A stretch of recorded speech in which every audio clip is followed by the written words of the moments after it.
the base metal prices on the LME this morning, with the only exception of zinc being the only metal losing some ground today. But definitely copper is again the big player on the LME, almost 10,000 lots traded so far, huge interests, not only from the metal market participants, but also, of course, from the financial market participants. And we are not far away from the $10,000 level per ton price we have seen now almost 12 or 13 years ago.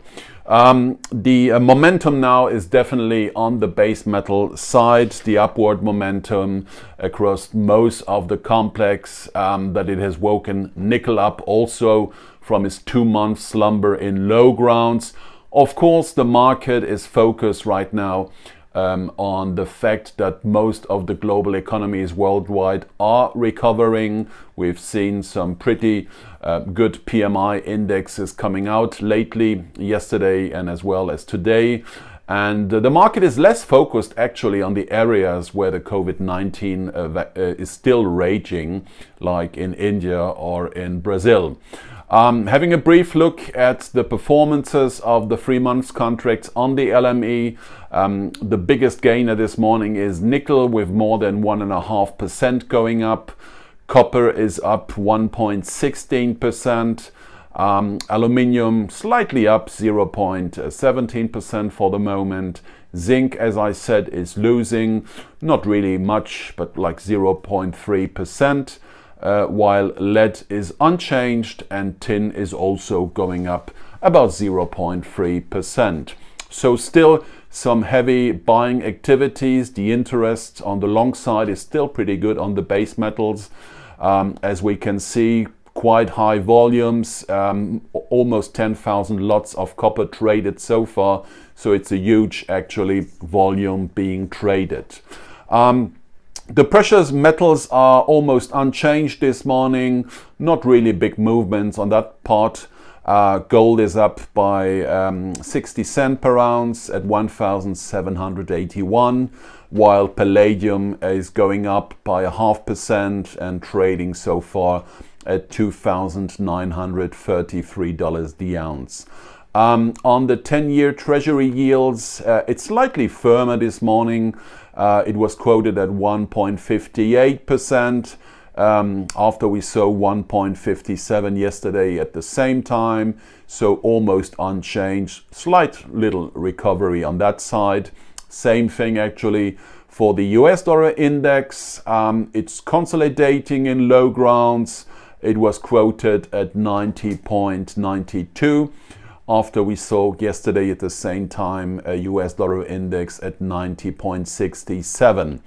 So that means that most of the major currencies are also not really big unchanged. Euro is trading against the dollar at 120.74, against the pound at 138.92. So it's more or less in a consolidating mode regarding the currencies.